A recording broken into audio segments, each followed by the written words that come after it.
ఎవరి యొక్క కృషి వల్ల ఈ రోజున భోగాపురం విమానాశ్రయం యొక్క కళ సాకారం అవుతా ఉంది, నిర్మాణం పూర్తిగా వస్తూ ఉంది అన్నదానికి సంబంధించి ఒక్కసారి మనం వాస్తవాల్లో కనుక వెళ్ళినట్లయితే ఇది ఫిబ్రవరి 2015లో ఆనాడు వచ్చినటువంటి వార్త. ఏదైతే మరి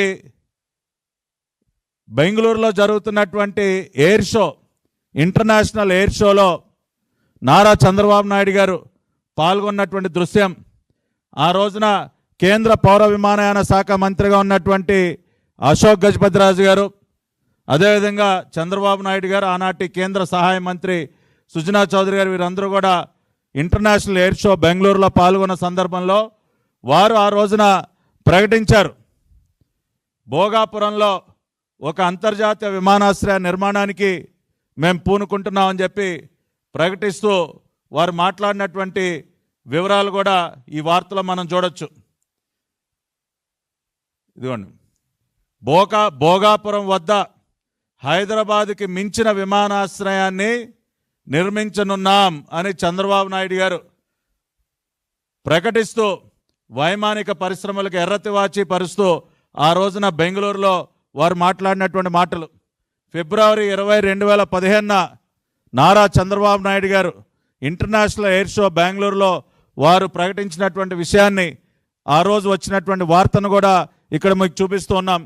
అంటే ఈ యొక్క ఆలోచనకి శ్రీకారం చుట్టింది నారా చంద్రబాబు నాయుడు గారు. రాష్ట్రానికి ఒక అంతర్జాతీయ విమానాశ్రయం అవసరం, ఉత్తరాంధ్ర ప్రాంతంలో ఈ విమానాశ్రయ నిర్మాణం జరగాలి, విశాఖపట్నం విమానాశ్రయానికి కొన్ని పరిమితులు ఉన్నాయి కాబట్టి మనం ఆల్టర్నేటివ్గా ఒక ఇంటర్నేషనల్ ఎయిర్పోర్ట్ నిర్మించుకోవాలని తలపెట్టి వారు ఇంటర్నేషనల్ ఎయిర్ షో బెంగళూరులో మరి దాన్ని ప్రకటించారు.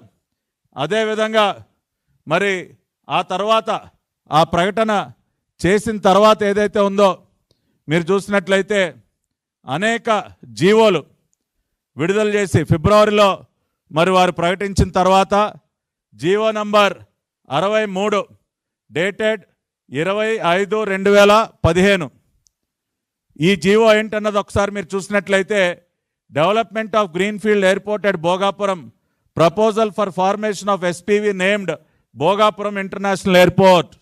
అంటే ఒక ప్రత్యేక స్పెషల్ పర్పస్ వెహికల్ని క్రియేట్ చేస్తూ భోగాపురం ఇంటర్నేషనల్ ఎయిర్పోర్ట్ నిర్మాణానికి ఒక ఎస్పీవిని క్రియేట్ చేస్తూ Bhogapuram international airport company limited అని ఒక జీవో నంబర్ 63 25/2015 విడుదల చేసింది నారా చంద్రబాబు నాయుడు గారి ప్రభుత్వం, ఆనాటి ఎన్డీఏ ప్రభుత్వం. మరి ఈ వాస్తవాలన్నీ ఈ విధంగా ఉంటే ఈ రోజున నిస్సిగ్గుగా జగన్ రెడ్డి మాట్లాడుతూ ఉన్నాడు, వైసీపీ నాయకులు మాట్లాడుతూ ఉన్నారు. అదేవిధంగా మీరు చూసినట్లయితే ఆ తర్వాత 22/5/2025న మీరు చూసినట్టు ఇది ల్యాండ్కి సంబంధించి 7/10/2015న భోగాపురం ఇంటర్నేషనల్ ఎయిర్పోర్ట్కి సంబంధించి ఒక చైర్మన్ని, ఇతరత్ర అధికారులందరినీ కూడా ఫుల్ టైం మేనేజింగ్ డైరెక్టర్ని కూడా నియమిస్తూ జీవో నంబర్ 20ని ఆ రోజున విడుదల చేయడం జరిగింది 7/10/2015న. అదేవిధంగా 14/10/2015న డాక్టర్ ఎం వెంకటేశ్వర్లు ఆయన్ని managing director Bhogapuram international airport corporation నియమిస్తూ విడుదల చేసినటువంటి జీవో ఆనాటి చంద్రబాబు నాయుడు గారి ప్రభుత్వం. అంతేకాకుండా జీవో నంబర్ 254 మనం చూసినట్లయితే దీనిలో deputation of special grade deputy collector and deputy collectors for land pooling Bhogapuram international ఎయిర్పోర్ట్కి సంబంధించినటువంటి భూసేకరణ కోసం ఒక ప్రత్యేక విభాగాన్ని, ప్రత్యేక అధికార బృందాన్ని నియమిస్తూ విడుదల చేసినటువంటి జీవో నంబర్ 254 అది కూడా మీరు ఇక్కడ చాలా స్పష్టంగా చూడొచ్చు. అంతేకాకుండా మీరు గమనించినట్లయితే ఇది చాలా ముఖ్యమైనటువంటి document, ministry of civil aviation government of India dated 27/1/2016 ఏదైతే సైట్ క్లియరెన్స్ భోగాపురం వద్ద ఇంటర్నేషనల్ ఎయిర్పోర్ట్ నిర్మాణానికి సంబంధించి సైట్ క్లియరెన్స్ని అందిస్తూ గవర్నమెంట్ ఆఫ్ ఇండియా వారు మరి రాష్ట్ర ప్రభుత్వానికి రాసినటువంటి లేఖ, government of India ministry of civil aviation infrastructure corporation of Andhra Pradesh Shri K Sambasiva Rao vice chairman and managing director వారికి రాస్తూ వారు grant of site clearance for setting up of a greenfield airport in Andhra Pradesh state Bhogapuram in Vizianagaram district. అంటే మిగతా నెల్లూరు వద్ద కానివ్వండి, ఒరవకల్ వద్ద కానివ్వండి, భోగాపురం వద్ద కానివ్వండి, ఇటువంటి విమానాశ్రయాలకి సైట్ క్లియరెన్స్ని ఇస్తూ గవర్నమెంట్ ఆఫ్ ఇండియా వారు 27/1/2016 ఇచ్చినటువంటి సైట్ క్లియరెన్స్. ఏమండి జగన్ రెడ్డి గారు, ఈ సైట్ క్లియరెన్స్ తమరు తీసుకొచ్చారా? ఇవాళ అన్నీ నేనే చేశారని చెప్తా ఉన్నారు కదా. భోగాపురం అంతర్జాతీయ విమానాశ్రయానికి సైట్ క్లియరెన్స్ తీసుకొచ్చింది మీరా, నారా చంద్రబాబు నాయుడు గారా? ఈ డాక్యుమెంట్కి ఏం సమాధానం చెప్తారు? 27 జనవరి 27, 2016 భోగాపురం అంతర్జాతీయ విమానాశ్రయానికి సైట్ క్లియరెన్స్ తీసుకొచ్చినటువంటి ఘనత నారా చంద్రబాబు నాయుడు గారికి దక్కుతుందంటానికి ఈ డాక్యుమెంట్ కంటే ఇంకా మీకు ఏం కావాలో ఒకసారి ఆలోచించాలి. రాష్ట్ర ప్రజలందరూ కూడా అర్థం చేసుకోవాలి. భోగాపురం విమానాశ్రయానికి సైట్ క్లియరెన్స్ తీసుకొచ్చింది నారా చంద్రబాబు నాయుడు గారు. దానికి ఒక ఎవిడెన్స్ ఈ రోజున ఈ డాక్యుమెంట్ అని ఇవాళ మీ ముందు చూపిస్తూ ఉన్నాం. అంతేకాకుండా ఆ తర్వాత జీవో నంబర్ 64 ఇది చూసినట్లయితే ఎక్విజిషన్ ఆఫ్ ల్యాండ్, దీనికి సంబంధించి మంచి కాంపెన్సేషన్ ఇచ్చి, అంటే రైతులకి ఏమాత్రం కూడా నష్టం కలగకుండా వాళ్ళకి మంచి కాంపెన్సేషన్ ఇస్తూ ఎకరానికి ఇంత అని చెప్పి జీవో నంబర్ 64 9/6/2016 ద్వారా విడుదల చేసినటువంటి GO. Fixation of higher compensation under land acquisition act 2013. అంటే రైతులకు ఏమాత్రం నష్టం కలగకుండా అత్యధిక కాంపెన్సేషన్ ఇస్తూ ఆ రోజున విడుదల చేసినటువంటి జీవో నంబర్ 64 డేటెడ్ 9/6/2016. ఇవన్నీ మీరు విడుదల చేశారా జగన్ రెడ్డి గారు? భోగాపురం విమానాశ్రయ నిర్మాణానికి అంకురార్పణ ఎవరు చేశారు? ఆ రోజున ప్రకటించింది చంద్రబాబు నాయుడు గారు. ఆ తర్వాత భోగాపురం విమానాశ్రయ నిర్మాణానికి ఎస్పీవి ఏర్పాటు చేసింది చంద్రబాబు నాయుడు గారు.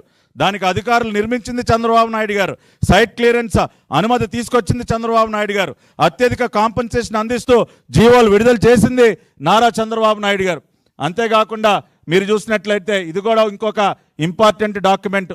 ఇది 7/10/2016 అక్టోబర్ 7, 2016న మీరు చూసినట్లయితే భోగాపురం ఇంటర్నేషనల్ ఎయిర్పోర్ట్ కార్పొరేషన్కి ministry of civil aviation government of India in principle approval ఇస్తూ ముందుగానేమో జనవరి నెలలో సైట్ క్లియరెన్స్ ఇచ్చారు. తర్వాత 2016 అక్టోబర్ 7వ తేదీన ఇన్ ప్రిన్సిపల్ అప్రూవల్ ఇచ్చింది గవర్నమెంట్ ఆఫ్ ఇండియా. దానికి సంబంధించి the competent authority has granted the in principle approval for setting up of a Bhogapuram international greenfield airport for public use in Vizianagaram district. ఎప్పుడు ఇచ్చారు ఇది? అక్టోబర్ 7, 2016న. ఆ రోజున ఈ రాష్ట్రానికి ముఖ్యమంత్రి ఎవరు? నారా చంద్రబాబు నాయుడు గారు. ఏమయ్యా జగన్ రెడ్డి, కొద్దిగా సిగ్గుందా నీకు? సైట్ క్లియరెన్స్ తీసుకొచ్చింది నారా చంద్రబాబు నాయుడు గారు. ఇన్ ప్రిన్సిపల్ అప్రూవల్ తీసుకొచ్చింది నారా చంద్రబాబు నాయుడు గారు. దానికి సంబంధించినటువంటి డాక్యుమెంట్స్ అన్ని ఇవాళ ప్రజల ముందు ఉంచుతూ ఉన్నాం. ఇవాళ గత వారం 10 రోజులుగా తెగ మొరుగుతున్నటువంటి వైసీపీ పేటీఎం కుక్కలు, వైసీపీ పేటీఎం డాగ్స్ ఏవైతే ఉన్నాయో చంద్రబాబు నాయుడు గారు క్రెడిట్ చోరీ చేస్తూ ఉన్నారంట. ఆ కర్మ మాకెందుకు పట్టిందయ్యా? ఇవాళ క్రెడిట్ చోరీ చేస్తున్నది మీరు. నిస్సిగ్గుగా మీ పాత్ర ఏమీ లేకపోయినా, ఇవాళ భోగాపురం ఎయిర్పోర్ట్ నిర్మాణానికి సంబంధించి మీ కృషి ఏమీ లేకపోయినా, క్లియరెన్సెస్ ఏమీ మీరు తీసుకురాకపోయినా అంతా మేమే చేశామని చెప్పి గతంలోనేమో అడ్డుకున్నారు. జగన్మోహన్ రెడ్డి అసలు విమానాశ్రయం అవసరం అని మాట్లాడాడు. విమానాశ్రయ నిర్మాణాన్ని ఎట్టి పరిస్థితుల్లో అడ్డుకుంటానని మాట్లాడాడు. ఆ వీడియోలన్నీ కూడా ప్రదర్శిస్తూ ఉన్నాం. అన్ని రకాలుగా అడ్డుకునే ప్రయత్నాలు చేసి ఇవాళ క్రెడిట్ చోరీ అని మాట్లాడతారా? ఎస్, నిజమైన క్రెడిట్ నారా చంద్రబాబు నాయుడు గారికే దక్కుతుంది. దానికి సాక్ష్యం ఈ డాక్యుమెంట్స్. సైట్ క్లియరెన్స్ కానీ ఇన్ ప్రిన్సిపల్ అప్రూవల్ కానీ తీసుకొచ్చిన చంద్రబాబు నాయుడు గారు అని చెప్పడానికి ఇంతకంటే ఆధారాలు ఏం కావాలయ్యా? అంతేగా